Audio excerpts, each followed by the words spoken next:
বিসমিল্লাহির রহমানির রহিম। প্রিয় স্টুডেন্টস, আশা রাখি ভালো আছো। তো আজ আমরা হাইগেনের নীতি সাহায্যে আলোর প্রতিসরণ অংশটা এখন ব্যাখ্যা করব। ঠিক আছে, আলোর প্রতিসরণ কাকে বলে? আলোক রশ্মি এক স্বচ্ছ মাধ্যম থেকে অন্য স্বচ্ছ মাধ্যমে তির্যকভাবে গমন করলে দিক পরিবর্তন হয়ে যাওয়ার ঘটনাটাকে, আলোক রশ্মির দিক পরিবর্তন হয়ে যাওয়ার ঘটনাটাকে বলা হচ্ছে আলোর প্রতিসরণ। আর হাইগেনের নীতি সাহায্যে আমরা মূলত আলোর প্রতিসরণের সূত্রগুলি যাচাই করব। তাহলে প্রতিসরণের কয়টা সূত্র আছে? দুইটি সূত্র। প্রথম সূত্র হচ্ছে আপাতিত রশ্মি, প্রতিসারিত রশ্মি এবং আপাতন বিন্দুতে অঙ্কিত অভিলম্ব একই সমতলে অবস্থান করে। আর দ্বিতীয় সূত্রটা হচ্ছে একজোড়া নির্দিষ্ট মাধ্যম ও নির্দিষ্ট বর্ণের আলোর জন্য আপাতন কোণের সাইন ও প্রতিসরণ কোণের সাইনের অনুপাতে একটি ধ্রুব সংখ্যা, যাকে আমরা প্রতিসারাঙ্ক বলে থাকি। আর এই সূত্রটা নেসনেলের সূত্র বলা হয়। তো জ্যামিতিক আলোক বিজ্ঞানে এই অংশটা বিশদ আলোচনা করা হয়েছে। তো আবার আমরা এখানে করছি এই কারণেই যে হাইগেন তো আর জ্যামিতিক আলোক বিজ্ঞানের মতো ওইভাবে আলোকে বর্ণনা করে না, সে করছে যে তরঙ্গ হিসাবে। আর তরঙ্গ সে একটা নতুন একটা কনসেপ্ট নিয়ে আসছে, তরঙ্গ মুখ। তাহলে আমরা এখন কি করব? হাইগেনের নীতি অনুসারে আলোর প্রতিসরণের এই দুটি সূত্র যদি আমরা ব্যাখ্যা করতে পারি, তাহলে আমরা বলতে পারবো যে হাইগেন যে বলছে যে আলো তরঙ্গ আকারে সঞ্চালিত হয়, তার একটা সত্যতা আমরা গ্রহণ করতে পারবো, বা একটা সত্যতা প্রতিষ্ঠিত হবে। মূলত হচ্ছে এই কথাটা। তাহলে আমরা আসলে শুরু করে দেই যে হাইগেনের নীতি অনুসারে আমরা প্রতিসরণের সূত্রটা যাচাই করব। তো প্রথমে আসো আমরা একজোড়া নির্দিষ্ট মাধ্যম বিবেচনা করছি। এখানে একজোড়া নির্দিষ্ট মাধ্যমের জন্য আমি এখানে চিত্র অঙ্কন করে দিলাম। এটা হচ্ছে 1 নম্বর মাধ্যম, এই যে এখানে লিখে রাখছি, এখানে 1 নম্বর মাধ্যম, এটা হচ্ছে 2 নম্বর মাধ্যম। আরো ক্লিয়ার হচ্ছে, 1 নম্বর মাধ্যমটা একটু হালকা মাধ্যম আর 2 নম্বর মাধ্যমটা একটু ঘন মাধ্যম। এই হালকা আর ঘনটা হচ্ছে আলোকীয় হালকা আর আলোকীয় ঘনত্ব। ঠিক আছে, যাক এটা জ্যামিতিক আলোক বিজ্ঞানে তোমরা তো খুব ভালোভাবে জেনে আসছো। এই হালকা মাধ্যমে আলোক রশ্মি কি বেগে যায়? v1 বেগে যায়। আর এই ঘন মাধ্যমে আলোক রশ্মি কি বেগে যায়? v2 বেগে যায়। আর দুটি মাধ্যমকে পৃথক করেছে কোন রশ্মি? P Q. এটাকে তখন কি বলা হয়? মাধ্যমের বিভেদতল। তাহলে এইবার আসো আমরা আলোক রশ্মি এক স্বচ্ছ মাধ্যম থেকে, কিন্তু এখানে একটা ভুল কথা, আলোক রশ্মি যাচ্ছে না, আমরা আলোক তরঙ্গ বলবো, এবং সেই তরঙ্গের আমরা কি দেখাবো? তরঙ্গ মুখ দেখাবো। তাহলে এইবার আসো, তরঙ্গ মুখ কিন্তু যাচ্ছে এক স্বচ্ছ মাধ্যম থেকে আরেক স্বচ্ছ মাধ্যমে তির্যক ভাবে আপাতিত হচ্ছে। এই যে তির্যক ভাবে তরঙ্গ মুখ যাচ্ছে। তো এবার তুমি আমাকে প্রশ্ন করবে যে স্যার তরঙ্গ মুখটা বুঝলাম না কোনটা। হ্যাঁ, আমি দেখাচ্ছি তরঙ্গ মুখ কোনটা। এই যে তরঙ্গ মুখের নামটা এতক্ষণও দেই নেই, এখন দিয়ে দেবো। তরঙ্গ মুখের নাম হচ্ছে এই যে বিডি। এই হচ্ছে বিডি তরঙ্গ মুখ, এইভাবে আপাতিত হচ্ছে। তো এর নামটা দিয়ে দিলাম এই বিডি। এই বিডি সমতল তরঙ্গ মুখ, বুঝতে পারছো?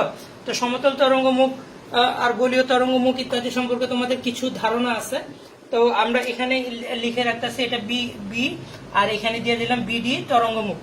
তাহলে এটা যদি তরঙ্গ মুখ হয়, আমরা জানি যে তরঙ্গ মুখের সাথে লম্বভাবে যে সকল রেখা অঙ্কন করা হয় তাকে বলা হয় আলোর ক্ষেত্রে সেটা রশ্মি বলা হয়। তাহলে এগুলো হচ্ছে আলোক রশ্মি।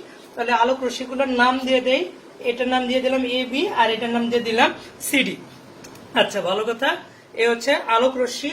এবার দেখো, এটা এইখানে কিন্তু আরো হুবহু আর আরো বহু আলোক রশ্মি এভাবে আছে। সব কয়টা কি হচ্ছে? এই রশ্মিগুলো সমান্তরালে, সেই অংশটা আমরা দেখাচ্ছি না, আমরা প্রান্তীয় দুটি তরঙ্গ মুখের প্রান্তীয় দুটি দেখাচ্ছি। আর আমরা তরঙ্গ মুখ শুধুমাত্র এতটুকু অংশে বিবেচনা করছি। তরঙ্গ মুখ বড় হতে পারে, ছোট হতে পারে, আমরা যতটুকু অংশ বিবেচনা করেছি তার প্রান্তীয় দুটি রশ্মি এখানে দেখানো হয়েছে। এখন এই আলোক রশ্মিটা এই পথ দিয়ে যে পথ অতিক্রম করছে সেটা হচ্ছে v1 বেগে, আর এটার মধ্যে দিয়ে v2 বেগে। এখন যখন দেখো এ বি আলোক রশ্মি যখন বি বিন্দুতে আপাতিত হয়ে গেছে, তখনও সিডি আলোক রশ্মি কিন্তু তোমার মাধ্যমের বিভেদতলে আপাতিত হয়নি। তাহলে সিডি আলোক রশ্মিটা কি হচ্ছে? সামনের দিকে অগ্রসর হওয়ার সুযোগ পাবে। তাহলে সে সামনের দিকে এইভাবে অগ্রসর হয়ে যাচ্ছে, এইখান পর্যন্ত চলে আসলো। কোন পর্যন্ত চলে আসলো? ই বিন্দু পর্যন্ত চলে আসছে। তা আসতে কত সময় লাগছে? ধরে নিলাম আসতে সময় লাগছে টি পরিমাণ সময়। তাহলে এই যে সেই ডিই পরিমাণ পথ অতিক্রম তো করলো, সেই টি পরিমাণ সময় সে কতটুকু পথ অতিক্রম করলো? v1 গুণন টি। ঠিক আছে, এখন তোমার এইখানে এই যে এই এ বি আলোক রশ্মি প্রতিফলনের মতো, তার এটা কি হচ্ছে? পূর্বের মাধ্যমে ফিরে আসবে না। হ্যাঁ, এটা হয়ে যাবে প্রতিসরণ। পরের ইয়াতে গমন করবে, পরের মাধ্যমে এটা গমন করবে ঠিকই। তাহলে এবার এটা হালকা মাধ্যম ধরছি, এটা ঘন মাধ্যমে। তাহলে আলোক রশ্মি, এই এ বি আলোক রশ্মি যখন ঘন মাধ্যমে প্রবেশ করবে তখন সে ভি2 বেগে প্রবেশ করবে। এবং আমরা জানি যে V1 হালকা মাধ্যমে আলোর বেগটা একটু বেশি থাকে ঘন মাধ্যমের তুলনায়, তাহলে V1 গ্রেটার দেন V2 হবে। তাহলে V2 মাধ্যমে এই মাধ্যমে এই যে ঘন মাধ্যমে যখন আলোক রশ্মিটা আসবে সে V2 বেগে যাবে, এবং V2 বেগে সে মনে করলাম যে FB পরিমাণ পথ বা BF পরিমাণ পথ অতিক্রম করবে। ভালো কথা, BF পরিমাণ পথ অতিক্রম করবে, তখন সেটা হবে V2T। এখন তুমি দেখতেছো যে এই V1 এর মান বড় থাকবে, V2 এর মান ছোট থাকবে। তার মানে হচ্ছে DE এর মানটা কি হবে, DE এর মান একই সময়ে DE এর মানটা বড় হবে কার তুলনায়, BF এর তুলনায় বড় হবে। এবার তরঙ্গ মুখের নতুন অবস্থান তুমি নির্ণয় করবা। তাহলে তরঙ্গ মুখের নতুন অবস্থান নির্ণয় করলে ওই যে জ্যামিতির কাঁটা কম্পাস নিয়ে আসবা, এখান থেকে এতটুকু পরিমাপ করো, সেটা হচ্ছে DE। তাহলে এখানে বি বিন্দু থেকে তরঙ্গ মুখের নতুন অবস্থান নির্ণয় করতে গেলে তোমাকে কি করতে হবে, DE এর চেয়ে কম ব্যাসার্ধের। DE যদি হয় এতটুকু ব্যাসার্ধের, তাহলে আমি DE এর চেয়ে কম ব্যাসার্ধের কি হচ্ছে একটা বৃত্তচাপ অঙ্কন করব। তাহলে ধরে নিলাম যে DE এর চেয়ে কম ব্যাসার্ধের বৃত্তচাপ, সেটা কতটুকু, BF এর সমান এইভাবে বৃত্তচাপ অঙ্কন করলাম। সেই বৃত্তচাপটা হচ্ছে এইভাবে বৃত্তচাপ অঙ্কন করলাম না। তো এবার BF এর এই যে বৃত্তচাপ, এটার সাথে এখানকার কি হচ্ছে একটা সাধারণ স্পর্শবিন্দু থাকবে, সেই স্পর্শটা অঙ্কন করছি। তাহলে এবার এই হচ্ছে স্পর্শবিন্দু, সেটা এভাবে ফ্রি হ্যান্ড অঙ্কন করে ফেললাম, আর স্কেলটা ব্যবহার করতে ভুলে গেছি, তো সরি এই কারণে। তাহলে এইখানকার এই বিন্দুর নাম আমি বারবার উচ্চারণ করতেছি F। তাহলে এটা হচ্ছে এটা F। এবার আলোক রশ্মি কিন্তু তার দেখো অটোমেটিক্যালি কি হচ্ছে, তার দিকটা পরিবর্তন করে ফেলছে না, হাইগেনের নীতি অনুসারে কি হয়ে গেল, তাতে বোঝা যাচ্ছে যে আলোক রশ্মি তার দিকটা পরিবর্তন করে ফেলে। তাহলে দিকটা পরিবর্তন করে সে কোন বিন্দুতে গিয়ে হাজির হলো, দিকটা পরিবর্তন করে আমরা একটা বিন্দুর নাম দিয়ে দিই। এখানে এটা H একটা বিন্দু দিয়ে দিলাম, কোন একটা কিছু একটা নাম দিতে হয়তো, তাই নাম দিয়ে দিলাম। এই যে এই বিন্দুটার নাম তখন হচ্ছে আপাতন বিন্দু। তা আপতন বিন্দুতে আমরা কি করব, একটা অভিলম্ব অঙ্কন করি। হ্যাঁ, আলোচনার সুবিধার জন্য এখানে আমরা একটা লম্ব অঙ্কন করছি। এই যে এই ডট ডট ডট ডট দিয়ে একটা অভিলম্ব অঙ্কন করলাম, এবং অভিলম্বের নামটাও দিয়ে দেবো I যে না। তাহলে এটা হচ্ছে বড় হাতের I, আর এটা বড় হাতের J, এইভাবে অভিলম্বের নামটা দিয়ে দিলাম। এইবার দেখো আমরা আপাতন কোণ আর প্রতিসরণ কোণ কাকে বলে সেটা বোঝার চেষ্টা করি। আপাতিত রশ্মি, এটা হচ্ছে আপাতিত রশ্মি। আপাতিত রশ্মি অঙ্কিত অবিলম্বের সাথে যে কোণ উৎপন্ন করে তাকে বলা হয় আপাতন কোণ। তার মানে এটা হচ্ছে আপাতন কোণ। এই আপাতন কোণকে আমরা কি দ্বারা সূচিত করলাম, ছোট হাতের I দ্বারা। আর প্রতিসরণ কোণ কাকে বলে, প্রতিসরিত রশ্মি অঙ্কিত অবিলম্বের সাথে যে কোণ উৎপন্ন করে তাকে বলা হয় প্রতিসরণ কোণ, তাকে আমরা ছোট হাতের R দ্বারা সূচিত করলাম। এবার আমরা একটা কাজ করি পূর্বের মতো, হ্যাঁ, গত ভিডিওর মতো। আমরা এখানে IBD, এই আপাতন কোণ I সমান কত লেখা যাবে, IBD না, এখানে অ্যাঙ্গেলটা থাকলো। IBD কোণটা সমান কেমন, যে I আপাতন কোণ তো হচ্ছে IBA, ঠিক আছে। তাহলে এখানে লিখলাম IBA, এই যে IBA, এটা তো আপাতন না। তাই এটা সমান হচ্ছে এই যে ABD, এটা একটা কোণ। তাহলে এই কোণ ABD, এই কোণ বিয়োগ এই কোণ থেকে যদি তুমি ABD থেকে যদি তুমি IBD কোণটা বিয়োগ দাও, তাহলে এই যে IBD এই কোণটা যদি বিয়োগ দাও, তাহলে তো IBA আপাতন কোণের সমান আসে। আবার এই যে ABD, এই ABD কোণ সমান লেখা যায়, হ্যাঁ, এটা সমান লেখা যায় 90 ডিগ্রি। বলে যে কেন স্যার, ABD ওই যে আমরা বললাম সমতল তরঙ্গ মুখ, আর এটা যদি রশ্মি হয়, রশ্মি অলস তরঙ্গ মুখের সাথে সমকোণে অবস্থান করে, তাহলে এটা হচ্ছে 90 ডিগ্রি বিয়োগ, তখন আমি কত লিখলাম, IBD। এবার দেখো 90 ডিগ্রি, এখানে আরেকটি অ্যাঙ্গেল আছে, তোমাকে দেখাই দেই। এই যে IBE, এই যে I অঙ্কন অনুসারে, এটা হচ্ছে অঙ্কন অনুসারে 90 ডিগ্রি। আমরা অঙ্কিত অবিলম্ব বলছি, তাই না? তাহলে এটা হচ্ছে অঙ্কন অনুসারে IBE, এটা একটা 90 ডিগ্রি। তাহলে 90 ডিগ্রির পরিবর্তন লিখতে পারলাম IBE। আর এখানে তো রয়ে গেল আগের IBD, ভালো কথা।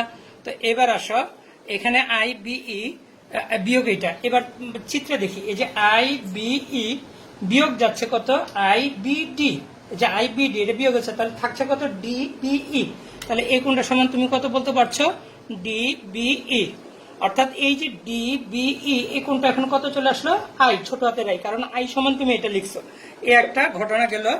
এবার আসো আমরা প্রতিসরণ কোণ লিখি। প্রতিসরণ কোণ সমান কত, ছোট হাতের আর, এভাবে আমি লিখছি।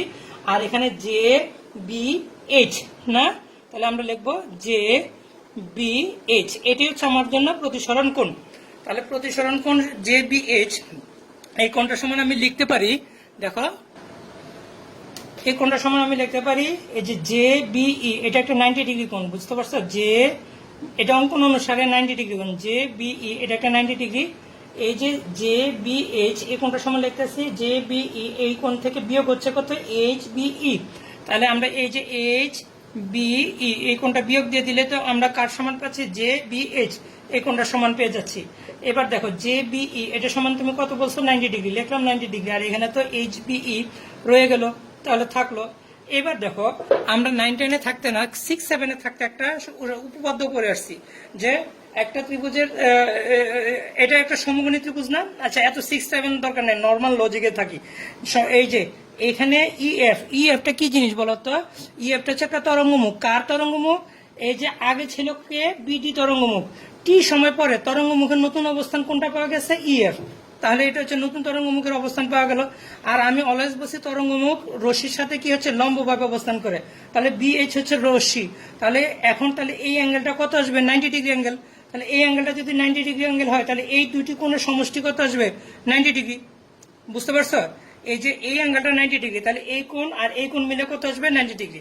অর্থাৎ বিএফই কোণ যদি 90 ডিগ্রি হয় তাহলে আমি দেখো এখানে সেকেন্ড ব্র্যাকেটের ভিতরে লিখছি যে তাহলে এফ বিই কোণ প্লাস এই যে এফ বিই কোণ প্লাস কত, এফ ই বি কোণ, এফ ই বি কোণ ইকাল টু কত আসবে, এই দুইটার সমষ্টি আসবে 90 ডিগ্রি, বুঝতে পারছো।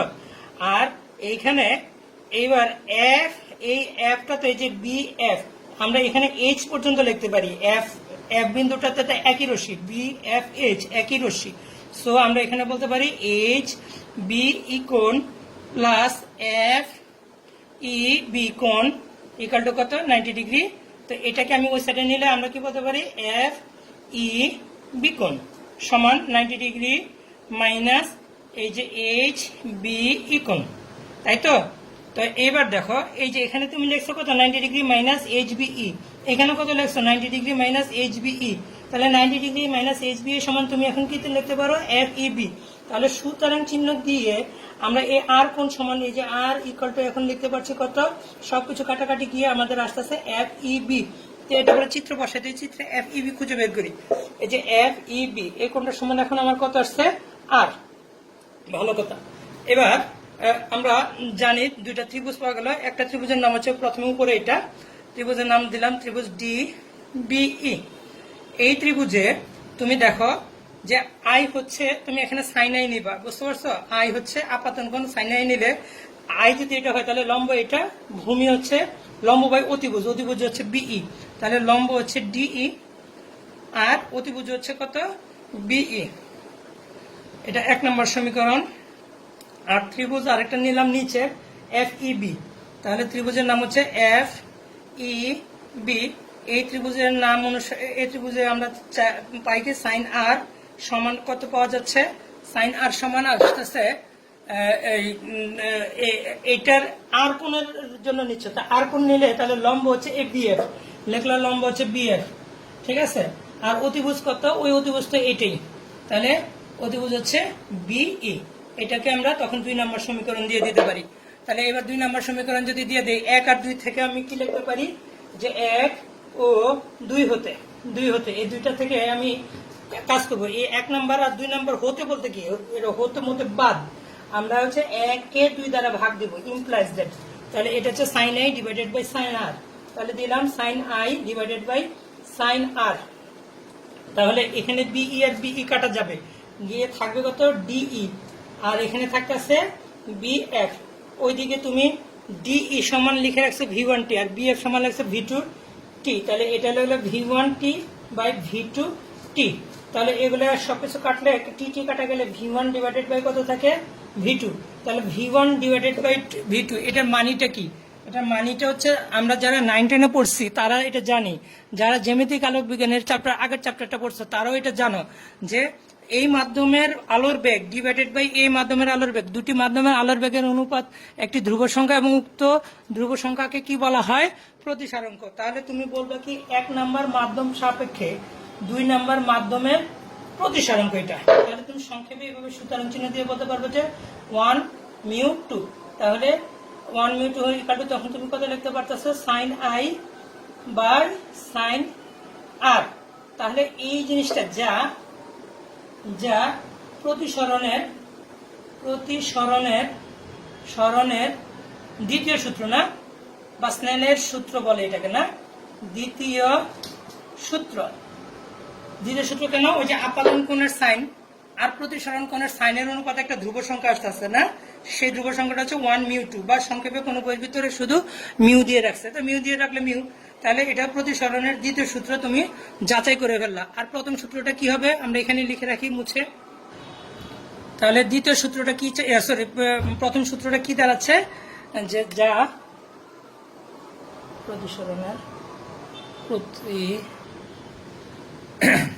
আর প্রতিসরণের প্রথম সূত্রটা কি হচ্ছে? অঙ্কন অনুসারে আপাতিত রশ্মি, প্রতিসারিত রশ্মি এবং আপাতন বিন্দুতে অঙ্কিত অবিলম্ব একই সমতলে। একই সমতল দ্বারা আমি বুঝেছি আমার জন্য হচ্ছে এটা এই হোয়াইট বোর্ডের সমতলে।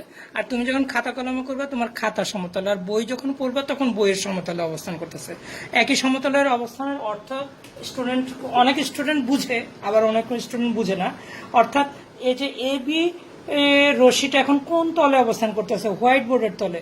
হ্যাঁ, এখানে যদি এখানে বি এইচ রশ্মিটা কোন তলে অবস্থান করছে, সে এই ধরনের এইভাবে মনে করো আমি একটা স্কেল রাখলাম, এ বি আপাতিত রশ্মি এখানে আসলে প্রতিসারিত রশ্মি এই স্কেল ঘেসে এদিক দিয়ে আসবে না।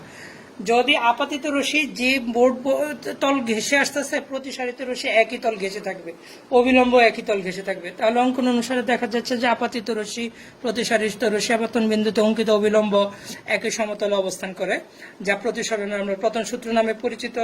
আর এখানে দেখছি কি আপাতন কোণের সাইন আর প্রতিসরণ কোণের সাইনের অনুপাতে একটি ধ্রুব সংখ্যা, যা প্রতিসরণের দ্বিতীয় সূত্র নামে পরিচিত। তাহলে হাইগেন যে নীতিটা দিচ্ছে, হাইগেন আলোটাকে কি হিসাবে বর্ণনা করছে? তরঙ্গ। এবং নিউ কনসেপ্ট কি? তরঙ্গ মুখ।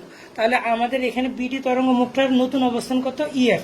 তাহলে তরঙ্গ মুখ অবস্থায় যদি আমি বর্ণনা করি তাতেও কি হচ্ছে? প্রতিসরণের দুটি সূত্র আমরা যাচাই করতে পারি। তার মানে হাইগেন যে আলোটাকে তরঙ্গ হিসাবে বর্ণনা করছে সেটা ভুল না।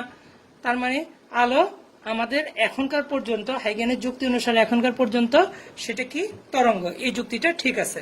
পরবর্তীকালে তোমার ইয়ং, ফ্রেনেল ইত্যাদি বিজ্ঞানী এই হাইগেনের নীতিটাকে আরো ইমপ্রুভ করে। তারপরে যখন সমাবর্তন ব্যাখ্যা করতে যায় তখন এটা ব্যাখ্যা সম্ভব হয় না। আর এমন সময় তড়িৎচুম্বকীয় তরঙ্গের ধারণা নিয়ে আসে তোমার ম্যাক্সওয়েল। এই অংশগুলো আমরা একবার বলেছি আর বারবার বলবো না। তো আমরা মোটামুটি ভাবে একটু শিওর হয়ে গেলাম যে হাইগেনের এটা তরঙ্গটা ঠিক, তরঙ্গ তত্ত্বটা ঠিক আছে। আরেকটা জিনিস দেখো, আমরা এখন ওই যে আমির হোসেনের বইয়ের একটি গাণিতিক সমস্যার সমাধান করব।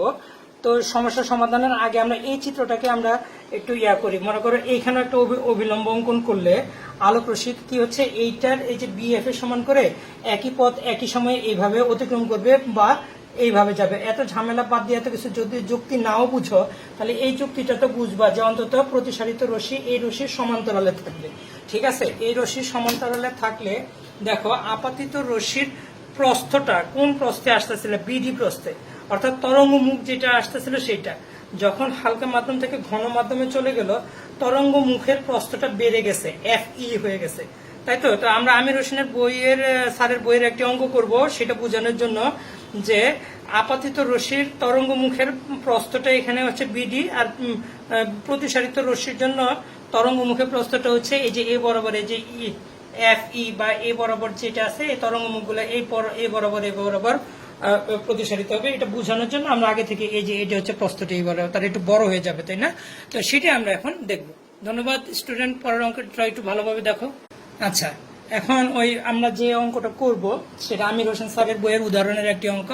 একটি সমান্তরাল রশ্মিগুচ্ছ বায়ু থেকে কাছে আপাতিত হলো, এর বেদ হচ্ছে 4 সেন্টিমিটার, আপাতন কোণ 30 ডিগ্রি, প্রতিষ্ঠিত হওয়ার পর কাচের মধ্যে দিয়ে রশ্মির বেদটা কত হবে সেটা তোমাকে বলছে এখানে বেদ লিখছি, আর কাচ সেটা তোমার বের করতে হবে। আর কাছের প্রতিসরাঙ্ক দেওয়া আছে 1.5।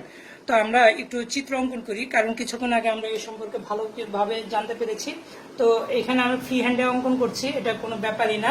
ফ্রি হ্যান্ডে আঁকলেও না সুন্দর হলেও ব্যাপারটা বুঝতে পারবা। এই ছিল আমাদের কিছুক্ষণ আগের পড়া। এখানে এ বি ছিল এটা, আর এখানে এই বিডিটা ছিল তরঙ্গ মুখ। তাহলে এই বিডিটা ছিল তরঙ্গ মুখ, আর এটা সিডি ছিল আলোক রশ্মি। তোমাদের খেয়াল আছে কিনা জানি না। তারপরে এইখানে দেখো এই বরাবর এটা এভাবে আমরা অঙ্কিত অবিলম্ব ছিল এটা, আর আলোক রশ্মিটা কি হচ্ছে অবিলম্ব থেকে একটু বাঁকায় এখানে চলে আসছিল। আর এখানে চলে আসার পর এটা আমি এইচ পর্যন্ত টান দিয়েছিলাম, কিন্তু এখন আর সেটা দিব না।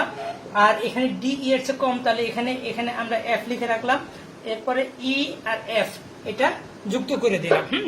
তো তুমি জানো যে এখানে আমরা গত ভিডিওতে দেখেছি এটা হচ্ছে আপাতন কোণ আই, আর এইটা আই হলে আমরা কিছুক্ষণ আগে বের করেছি এটা আই, আর এটা হয়ে যায় আর। এইভাবে আমাদের কিছুক্ষণ আগে বের করা হয়ে গেছে। তো এখন ওরা প্রশ্নে কি চেয়েছে সেটা দেখো। ওরা বলেছে কি যে এর বেদ হচ্ছে 4 সেন্টিমিটার। কার বেদ? আলোক রশ্মিগুচ্ছ যখন যাচ্ছে, এই আলোক রশ্মিগুচ্ছের বেদ মানে হচ্ছে এডি থেকে সিডি পর্যন্ত তো অনেকগুলো সমান্তরাল আলোক রশ্মিগুচ্ছ আছে। আমরা প্রান্তীয় দুইটি দেখিয়েছি, এবং প্রান্তীয় দুটির বেদ অর্থাৎ বি থেকে ডি বিন্দুর দূরত্বটাই হচ্ছে 4 সেন্টিমিটার। সো 4 সেন্টিমিটার আমরা বুঝতে পারলাম কি আপাতন কোণ হচ্ছে 30 ডিগ্রি, অর্থাৎ আই এর মানটা 30 ডিগ্রি আছে। আর পি কিউ যদি মাধ্যমের বিবর্তন হয়। তো এবার আসো, আমির হোসেন স্যারের বইয়ের ভিতরে এইখানে 30 ডিগ্রিটা লিখে রাখছে। আসলে এটা 30 ডিগ্রি এখানে হবে না, কারণ আপাতন কোণের সংজ্ঞা যে আমরা জানি সেটা হচ্ছে আপাতিত রশ্মি, এটা যে দিয়ে দিলাম, আপাতিত রশ্মি অবিলম্বের সাথে যে কোণ উৎপন্ন করে, তার মানে হচ্ছে এইটা হয়ে যাবে 30 ডিগ্রি। বুঝতে পারছো? তা এখন আমাদের যে অঙ্কটা খুব ইজি অঙ্ক, যে আমরা এখানে এ বিডি এর মান জানি, বিডি এর মান থেকে আমরা বিই এর মান বের করব, ই এফ এর মান, অর্থাৎ আলোক রশ্মি তো প্রতিসরণের পর এই মাধ্যমে ঢুকে একটু মোটা হয়ে এইভাবে চলে গেল না, আমরা এই বরাবরই যে এই প্রস্থ রশ্মিগুচ্ছের এই বরাবর যে প্রস্থটা পাওয়া যাবে তার মানটা আমরা বের করব। তাহলে আসো প্রথমে আমরা ডিই এর মানটা বের করে ফেলি। তো এটা যদি আই হয় তাহলে লম্ব হচ্ছে ডিই, আর ভূমি হচ্ছে তোমার বিডি, আর বিই হচ্ছে অতিভুজ। তাহলে এটার সাথে আমি পি এর মান বের করবো, তার মানে ভূমির সাথে অতিভুজের সম্পর্ক, তাই না? তাহলে ভূমির সাথে অতিভুজের সম্পর্ক হচ্ছে কস আই। তাহলে ভূমি হচ্ছে কত? ভূমির সাথে অতিভুজ, তাহলে ভূমি হচ্ছে বিডি, আর অতিভুজ হচ্ছে কত? বিই। তো এখান থেকে আমি ক্যালকুলেশন করে কস আই এর মান হচ্ছে 30 ডিগ্রি, তাহলে এই বিডি এর মান হচ্ছে 4 সেন্টিমিটার, আর এটা বিই এইভাবে রাখলাম। এবার বিই পর্যন্ত সমান কত এটা আমি বের করে ফেললাম। আচ্ছা, এবার আসো আমার আর এর মানটা জানা উচিত। তো আমি আর এর মানের জন্য আমি কিছুক্ষণ আগে দেখছি mu equal to sine i by sine, আমি লিখছি 1 মিউ 2 না, তো sine i by sine r, ঠিক আছে? তো এখান থেকে sine r equal to sine i এর মান কত? সাইন আই হচ্ছে তোমার 30 ডিগ্রি, আর মিউর মান কত? মিউটা এখানে যাবে, মিউর মান কত? 1.5। তাহলে এখানে আচ্ছা এখানে লিখে রাখি সাইন 30 এর মান কত? 0.5, আর এটা হচ্ছে 1.5। তো এখান থেকে আমি আর সমান কত সেটা বের করে ফেললাম। এবার আমার ইএফ এর মান দরকার, আর এর মান জানা আছে, বি এর মান জানা আছে। তো ওই আগের মতো কস ফাংশন, কারণ হচ্ছে আমি এটা তখন কি হয়ে যাচ্ছে, এটা ভূমি আর এটা অতিভুজ। তাহলে আমার দরকার হচ্ছে ইএফ সমান কত? ইএফ ডিভাইডেড বাই বিই সমান আসতেছে তোমার কস আর এর মান এখান থেকে আমি বের করে ফেলবো। ইএফ সমান কত? তোমরা ক্যালকুলেটর চাপ দিয়ে এটা বের করে ফেলবা। আশা রাখি বুঝতে পেরেছো। তো এখন আসো আমরা আরেকটি গাণিতিক সমস্যার সমাধান করে ফেলি। পানি ও হীরার প্রতিসরাঙ্ক 1.33 ও 2.4 হলে হীরায় আলোর বেগ কত, পানিতে আলোর বেগ কত?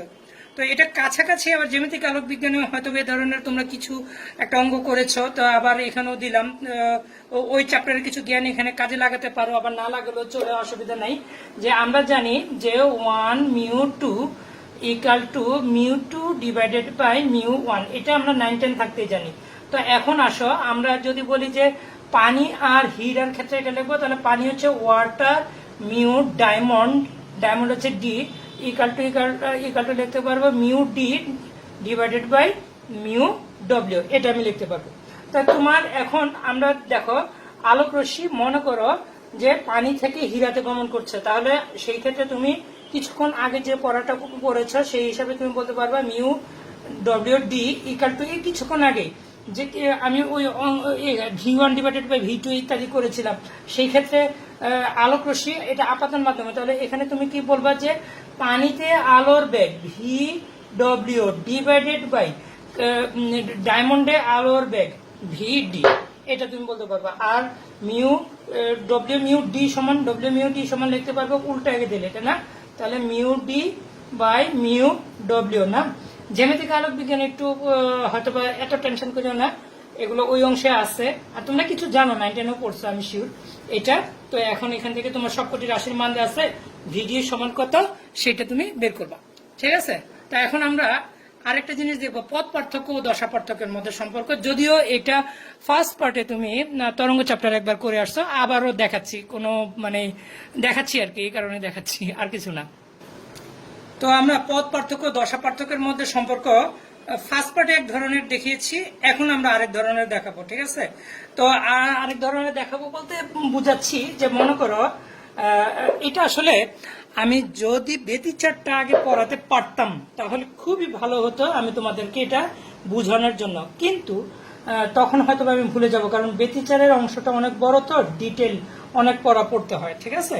তাহলে এইখানে তখন হয়তো আমি ভুলে যাব, তাই আগে আগে আর সময় যেহেতু আছে ভিডিওর, তাই আমি একটু পাকামো করছি। আর ওই যে শুরুতেই তো একবার বললাম যে কেন এটা দেখাচ্ছি এই কারণে দেখাচ্ছি, আর কিছু না। হ্যাঁ, তো এখানে মনে করো দুইটি, এটি আলোর ক্ষেত্রে কল্পনা করলে ভালো হয়, দুইটি সোর্স, আলোর সোর্স, আমরা এখান থেকে একটি আলোর সোর্স, এই যে এখানে S1 থেকে একটা পয়েন্টের দিকে অগ্রসর হলো, যে কোনো একটা নির্দিষ্ট পয়েন্ট বিবেচনা করলাম P, তো এখানে P এর দিকে গেল।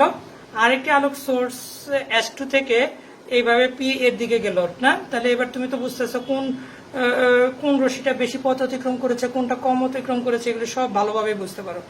আচ্ছা, তাহলে এটা মনে করলাম যে যে পথ অতিক্রম করছে তার নামও দিয়ে দিলাম যে এটা হচ্ছে X1 পথ অতিক্রম করছে, একবার এখান থেকে এতটুকু X1, আর এটা কতটুকু পথ অতিক্রম করছে সেটা ধরে নিলাম যে X2 পথ অতিক্রম করছে, একেবারে P পর্যন্ত যদিও দেখানো গেল না। আর তরঙ্গ যদি অঙ্কন করে দেখাই তাহলে এটা হচ্ছে এই তরঙ্গ যাচ্ছে, আলোক তরঙ্গ না, আর এখন তো আলোটাকে তরঙ্গ হিসেবে বিবেচনা করছি, এইভাবে যাচ্ছে দুটি তরঙ্গ। তাহলে এটি অগ্রগামী তরঙ্গর সেই সমীকরণ ঐতিহাসিক না, অগ্রগামী তরঙ্গের সমীকরণটা এই যে এই S1 পয়েন্ট থেকে যেটা নির্ণয় হচ্ছে সেটার নাম দিলাম Y1 ইকুয়াল টু কত, তুমি জানো এটা বিস্তার যদি হয় A, তাহলে A sin twice pi by lambda VT minus X না। তাহলে V হচ্ছে মনে করো এটা আলোর ক্ষেত্রে আমি CT লিখলাম, তাহলে আলোর ভেক্টর CT মাইনাস X হচ্ছে এই পথের মানটা হচ্ছে এখানে X1, সো এটা প্রথম তরঙ্গের জন্য X1, এটা হচ্ছে এটা। আর দ্বিতীয় তরঙ্গের জন্য আমি কত লিখতে পারি, যে দ্বিতীয় তরঙ্গ যেটা আছে সেটার জন্য লিখতে পারি Y2 equal to A sin twice pi by lambda VTর জায়গায় হচ্ছে CT মাইনাস এটা হচ্ছে X2, এই দুটির সমীকরণ আমরা লিখে রাখলাম। আর আমরা খুব ভালোভাবেই জানি এগুলা যে এই যে সাইন ফাংশনের পরে যেটা আছে সেটাকে আমরা দশা বলে থাকি, দশা কোণ, মূলত দশা কোণ, আর আমরা বলি এটাকে দশা।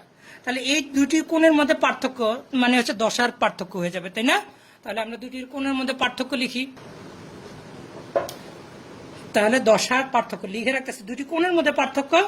আর আমরা জানি দশা কোণকেই দশা বলে না, তাহলে আমরা বলে দেব দশা পার্থক্য, অন্য কিছুর দরকার নাই, দশা পার্থক্য। এইভাবে ওই যে ফার্স্ট পার্টে একটু কঠিন লাগছিল, এখন দেখবে যে সেকেন্ড পার্টে একদম সহজ লাগবে, তাও আমরা এইভাবে করব। এটার দশা, এটার অ্যাঙ্গেল বিয়োগ এটার অ্যাঙ্গেল দেই না, তাহলে twice pi by lambda CT minus X1, আর এখানে বিয়োগ, এখানে twice pi by lambda CT minus X2, তাই তো। এবার twice pi by lambda common যায়, তাহলে কমন গেলে কত আসলো টুয়াইস পাই বাই ল্যামডা, আর এখানে CT মাইনাস X1, আর এখানে মাইনাস CT প্লাস X2, তাহলে এই CT আর CT কাটাকাটি গেলে কত থাকতেছে টুয়াইস পাই বাই ল্যামডা, আর এখানে থাকতেছে হচ্ছে X2 বিয়োগ X1। তো X2 বিয়োগ X1 সম্পর্কে একটা আইডিয়া নেই, X2 হচ্ছে এখান থেকে এই পর্যন্ত পথ, X1 হচ্ছে এখান থেকে এতটুকুর পথ, দুটি রশ্মি যাচ্ছে, তো কে বেশি পথ অতিক্রম করছে, একটা হচ্ছে S2P পথ আর একটা হচ্ছে S1P পথ, কে বেশি পথ অতিক্রম করছে এটা, তাহলে এটার পথ বিয়োগ এটার পথ, তাহলে আমরা কি বলবো পথ পার্থক্য। তাহলে আমরা যদি এই X2 বিয়োগ X1 কে আমি পথ পার্থক্য এইভাবে লিখে রাখলাম, যেটা পথ পার্থক্য, পথ পার্থক্য, আর এটাকে আমি যদি ডেল্টা এক্স দ্বারা সূচিত করি তাহলে এটা ডেল্টা এক্স, আর আগে যে দশা পার্থক্য আছে সেটাকে আমি ফাই দ্বারা সূচিত করি সমান ফাই। ঠিক আছে, তাহলে এবার তুমি সুতরাং চিহ্ন দিয়ে দশা পার্থক্য ফাই সমান তুমি কত লিখতে পারলা, এই যে twice pi by lambda into delta x, পথ দশা পার্থক্য equal to twice pi by lambda into পথ পার্থক্য। তা ভালো একটা কাজ হয়ে গেল, আমরা শিখে ফেললাম। আর আমরা ফার্স্ট পার্টে থাকতে প্রায় এইভাবে শিখেছিলাম না, দশা পার্থক্য, এই যে এই এক্স অক্ষ বরাবর আমরা যদি দশা পার্থক্যকে নোটে করে চিহ্নিত করি তাহলে এখান থেকে এ পর্যন্ত টুয়াইস পাই দশা, আর এটা পাই হবে, এটা পাই বাই টু, তাহলে এটা 3 পাই বাই 2, 5 পাই বাই 2 এইভাবে যেতে থাকবে, তাই না? আর এই যে এইখানকার একটা পয়েন্ট, ঠিক আছে, এই একটা পয়েন্ট আর এই একটা পয়েন্ট, এই দুটি পয়েন্টের মধ্যবর্তী যে পার্থক্যটা, দূরত্বের যে পার্থক্যটা, এটা মনে করো এখান থেকে কতটুকু পথ অতিক্রম করছে, x2, এই যে এখানে, আর এইখান থেকে এইটা কতটুকু পথ অতিক্রম করছে, ধরে নিলাম x1, জায়গা কম, তীর চিহ্নটা একজাক্ট হলো না, যে এটা x1, তাহলে এই x2 বিয়োগ x1, তাহলে তো তুমি এই দুটির পথের মধ্যে পার্থক্য পেয়ে যাবা। তো সেটা আমরা ধরে রাখি কত, ডেল্টা এক্স। তাহলে এই ছিল আমাদের পথ পার্থক্য, তাই না? তো ডেল্টা এক্স, এখন চিত্রে দেখা যাচ্ছে যে এই যে ডেল্টা এক্স পথ পার্থক্যটা আর দুইটির দশার মধ্যে পার্থক্য প্রকাশ করতেছে, তাহলে এটা হচ্ছে 5টা পাই বাই 2 আর এটা হচ্ছে 1টা পাই বাই 2, তাহলে দুইটার পথ পার্থক্য সমান কত আসতেছে তোমার 4টা পাই বাই 2, আর 4টা পাই বাই 2 কাটা গেলে থাকে কত, টুয়াইস পাই। আর এমনিতে তুমি দেখতে পাচ্ছ যে এটা চূড়া থেকে চূড়ার দূরত্ব, সেটা একটা তরঙ্গ দৈর্ঘ্যের সমান। তা আশা রাখি বুঝতে পারছো, না বুঝতে পারলে আগেরটাই হলো। আর একটি তরঙ্গের দুটি বিন্দুর মধ্যে পথ পার্থক্য হচ্ছে এটা, তাদের দশা পার্থক্য কত, তাহলে তুমি লিখবা যে ফাই ইকুয়াল টু, তুমি কত জানো, twice pi by lambda into delta x. তো ডেল্টা এক্স এর মান কত দেওয়া আছে এখানে, ডেল্টা এক্স ইকুয়াল টু হচ্ছে ল্যামডা বাই 4, তাই তুমি কত চাই কত, ফাই ইকুয়াল টু, মানগুলো বসে দিবা, ফাই ইকুয়াল টু যত সেটা বের হবে। এবার আসো, একটি তরঙ্গে 4 সেন্টিমিটার ব্যবধানে দুটি বিন্দুর দশা পার্থক্য দিয়ে রাখছে, তাই না? আর 4 সেন্টিমিটার ব্যবধানের মানে হচ্ছে এই যে এখান থেকে এখানকার একটা বিন্দু, এই দুটোর মধ্যে ব্যবধান হচ্ছে 4 সেন্টিমিটার, সো এটা হচ্ছে পথ পার্থক্য আর এটা হচ্ছে দশা পার্থক্য। তাহলে তুমি জানো হচ্ছে ফাই ইকুয়াল টু কত, twice pi by lambda into delta x, আর ডেল্টা এক্স এর মানটা ওরা কত দিয়ে দিচ্ছে, ডেল্টা এক্স এর মানটা হচ্ছে 4 সেন্টিমিটার, আর ফাই বা দশা পার্থক্যের মান কত দিয়ে রাখছে, 3.14 রেডিয়ান এককে দিয়ে রাখছে এত। তো ওরা চাইছে কি তরঙ্গ দৈর্ঘ্য ল্যামডা ইকুয়াল টু কত, মানগুলো বসালে ল্যামডা ইকুয়াল টু কত সেটা বের হয়ে যাবে। তো আশা রাখি তোমরা অনেক কিছু জানো। তারপর আমি সবকিছু এগুলো বইগুলোর ভিতরে আছে এবং তোমরা পড়বা না এই ভয়ে, আমি পড়ানো শুরু করে দিয়েছি। তো ধন্যবাদ সকল স্টুডেন্ট। আমরা পরবর্তী ভিডিও হচ্ছে ইম্পর্টেন্ট। তো আরেকটা কথা এখানে লাস্টে একটু কথা বলে রাখি। তো এই চ্যাপ্টারের আমরা যে জিনিসগুলো পড়বো, ব্যতিচার না এখানে লিখলাম, তারপর অপবর্তন এখানে লিখলাম না, অপবর্তন, ঠিক আছে, এগুলো বলা উচিত না, তারপরে আর সব এভাবে লিখলাম। তো এই চ্যাপ্টারের আমরা পরবর্তী অংশে আসবো ব্যতিচার অংশটা। ইম্পর্টেন্সের দিক দিয়ে, সমগ্র চ্যাপ্টারের ইম্পর্টেন্সের দিক দিয়ে ব্যতিচার অংশটা একাই তোমার 65%, অপবর্তন অংশটা 30%, ঠিক আছে। আর আমি এতক্ষণ ধরে যা পড়াইলাম আর বইয়ের ভিতরে আর বাকি যা লেখা আছে সব কটা মিলে আমাদের সৃজনশীল প্রশ্নের জন্য এই সকল কথাগুলো হচ্ছে, আর বাকি সব কটা মিলে 5%। তাহলে আমার যে প্রথম 6টি লেকচার গেল, এই 6টি লেকচার মিলে আমি 5% পড়া ফেললাম। কিন্তু ওগুলো তুমি পড়বা না, আমি নেট ঘেটে দেখেছি, নেটও নাই, আমি শিওর তুমি পড়বা না, তাই আমি জোর করে আমি তোমাকে এটা পড়িয়ে দিলাম। তবে এটা ভর্তি পরীক্ষায় কাজে লাগবে, ভর্তি পরীক্ষায় এই সকল জিনিস ফলো করে না। এগুলো হচ্ছে আমাদের সৃজনশীল প্রশ্নের সিকিউর জন্য আমি এইভাবে আমি পার্সেন্টেজটা দেখাইছি। আবার এমসিকিউতে হয়তো বা সবকটাই সমান গুরুত্বের। তা ধন্যবাদ। আমরা নেক্সট ভিডিওতে সুসংগত উৎস পড়বো, সুসংগত উৎস। ধন্যবাদ।